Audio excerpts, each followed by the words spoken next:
The lobby of Nexus Dynamics was a chrome cathedral, gleaming floors, biometric elevators, soft orchestral music that only played when investors were around.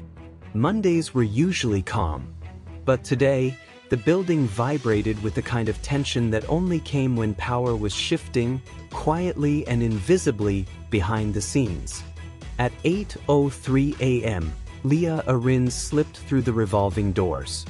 She wore a simple gray blouse, black slacks, and shoes that had seen better days. A messenger bag hung over her shoulder, frayed at the edges. Her hair was tied back, not with any expensive clip, just a rubber band she found on her kitchen counter.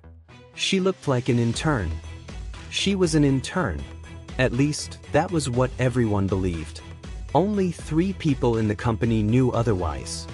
Leah paused at the center of the lobby, taking in a slow breath. She smiled faintly.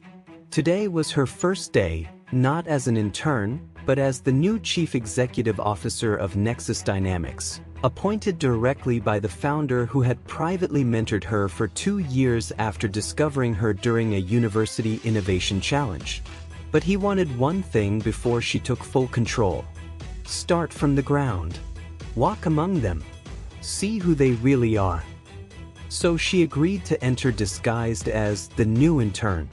And within 3 minutes of stepping into the building, someone made their first mistake. Watch where you're going, intern. The voice snapped through the air, sharp as a whip. Leah turned slowly. A man in an expensive navy suit strutted across the lobby, iced coffee in hand, ego in full bloom. His name badge glinted. Ethan Drake, division manager. He walked like he owned the air, like he was doing gravity a favor by standing here. 2 junior staff walked behind him, nodding eagerly at everything he said. Ethan stopped in front of Leah and looked her over with an expression that dripped with disdain.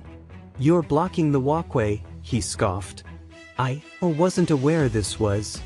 Before she finished the sentence, Ethan stepped forward and tilted his cup, sending half of it splashing across her blouse. Gasps echoed. Leah froze as cold coffee spread across her shirt. Ethan smirked. "Oh, clumsy intern. Maybe next time, don't stand in the way of people who matter." One of the junior staff whispered, "Ethan, maybe." He waved them off. "No, some people need to understand hierarchy early." He leaned closer, lowering his voice to a mocking whisper. "Besides, you look like you can't afford dry cleaning." Leah inhaled slowly. She didn't flinch. She didn't raise her voice. She didn't even look angry. She simply said, "Okay." Not okay because it was fine, but okay because she had already decided exactly how this would end. And it would end spectacularly. As she walked to the restroom to clean up, employees whispered behind her, "That manager has issues. Poor girl, first day and she gets humiliated. He does that every time there's a new intern. He won't stop until someone higher up notices." If only they knew. Leah re-entered the hallway a few minutes later. Her blouse was still damp, faintly brown. The stain didn't bother her. What bothered her was that Ethan Drake genuinely believed he was untouchable. And today, she was going to break that illusion without lifting her voice once. By 10 a.m., the company buzzed with rumors. The board of directors had arrived unexpectedly. The founder, old, brilliant, and rarely seen, walked in with his quiet, deliberate steps. Everyone expected a normal executive handover. Everyone was wrong. At 10:15 a.m., a message flashed across every employee's screen. Mandatory General Assembly, 10:30 a.m. All staff must attend. Whispers turned into panic. Is the company being sold? Are we restructuring? Is someone getting fired? Ethan adjusted his suit with the confidence of a man who believed he would be promoted soon. After all, in his mind, the company needed men like him. The auditorium filled with over 600 employees. The founder, Mr. Kaito, walked to the podium. He spoke softly, but his words carried like thunder. After months of searching, mentoring, and evaluating, I have chosen the next leader of Nexus Dynamics. Ethan leaned forward eagerly. He whispered to the junior staff beside him, "This is it. Watch how it's done." The founder continued, "She is young, brilliant, strategic, and she has already proven that she understands leadership where it matters most." Ethan blinked. "She?" Some employees murmured. Ethan whispered, "Probably someone from R&D. Or HR." The founder smiled and extended a hand toward the side door. "Please welcome Ms. Leah Arinze, the new CEO of Nexus Dynamics." Silence detonated across the room. A door opened. Footsteps echoed. And Leah walked in, coffee-stained blouse and all. The building stopped breathing. Ethan's jaw dropped so violently it looked like gravity betrayed him. The junior staff beside him whispered, "Oh my God, that's the intern." Leah stepped onto the stage. She didn't change clothes. She didn't remove the stain. She didn't hide what had been done to her. She stood there wearing the exact evidence of Ethan's arrogance. The founder spoke again. Today, during her very first moments in the lobby, Ms. Arinze was tested. His eyes scanned the crowd. Some of you helped her. Some of you ignored her. And one of you. His gaze locked on Ethan. Decided humiliation was an effective tool. The entire auditorium pivoted toward Ethan like a wave. Color drained from his face. Leah stepped forward and finally spoke. "I didn't come here today to punish anyone. I came to understand the culture I am inheriting." Her eyes glowed with a calm, controlled authority. But what happened this morning revealed a deeper problem. The screen behind her lit up. Security footage played. Ethan spilling coffee, smirking, mocking, laughing.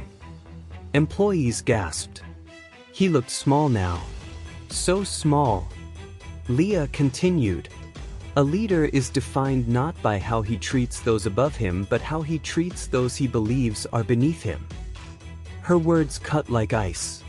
"Today, I was your intern. Tomorrow, I am your CEO. But every day, I am a believer in accountability." She turned toward Ethan. "Mr. Drake, please come forward." He stood slowly, legs trembling. He approached the stage, sweating, stuttering. "Ms. Arinze, I didn't know. That," she replied gently, "was exactly the problem." Ethan stood before her like a child waiting for punishment. But Leah didn't raise her voice. She simply said, "You will step down from your managerial position effective immediately." Gasps. "You will attend a mandatory behavioral leadership course." More gasps. "And for the next 2 months, you will work directly under the Employee Relations Department, not as a manager, but as an assistant. You will relearn respect from the ground up." Ethan was shaking. "But," he whispered, "I'll lose everything." Leah's gaze was steady. "No," she said softly. "You're being given a chance to become better. Whether you take it is up to you." She turned to the audience. "And let this be clear, no one in this building is above accountability. Not even me." The room erupted in applause. Not because Ethan fell, but because justice rose. Hours later, employees approached Leah privately. "Thank you for standing up for us. You showed us how a real leader behaves. You didn't humiliate him, you corrected him." Leah smiled, humbled. But the moment that mattered most came when Ethan approached her quietly. He looked nothing like the arrogant man from the morning. He swallowed hard. "Thank you," he whispered, "for not destroying me." Leah nodded. "Change is uncomfortable. Growth even more so. but you can still become someone worth following." Ethan nodded, eyes wet. And for the first time in years, he understood humility. That evening, Leah stood alone on the top floor balcony overlooking the city. The wind brushed her hair gently. She whispered to herself, "Power isn't revealed by shouting. It's revealed by how quietly you choose to do the right thing." Behind her, the building hummed, not with fear, but respect. She wasn't the intern anymore. She wasn't just the CEO. She was quantum justice made real. And tomorrow, the world would know her name.